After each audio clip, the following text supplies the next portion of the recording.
खबर शामिल करते हैं झंग से। हमारे झंग के रिपोर्टर राना मोहम्मद रमजान की इस रिपोर्ट के मुताबिक डीपीओ मलिक तारिक महबूब ने कहा है कि पुलिस के गाजी महकमे का सरमाया इफ्तिखार हैं, जिनकी वेलफेयर और मसाइल तरजीही बुनियादों पर हल किए जा रहे हैं। इन ख्यालात का इजहार उन्होंने पुलिस गाजियों के साथ खुसूसी मीटिंग में किया। तफसीलात के मुताबिक inspector general of police Punjab doctor Usman Anwar के अहकामात की रोशनी में पुलिस गाजियों के साथ डीपीओ मलिक तारिक महबूब ने खुसूसी मीटिंग की। इस मौके पर डीपीओ ने गाजियों को दरपेश मुख्तलिफ नौयत के मसाइल भी दरियाफ्त किए और इन मसाइल के हल के लिए महकमा की तरफ से हर मुमकिन ताउन और मदद का यकीन दिलाया। उन्होंने दौरान सर्विस समाज दुश्मन अनासर के खिलाफ लड़ने वाले पुलिस गाजियों की वेलफेयर के लिए IG पंजाब के इकदाम से मुतल्लिक ब्रीफ भी किया।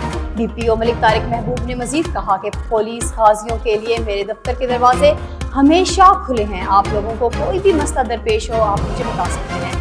पुलिस के गाजी महकमे का सरमाया इफ्तिखार है।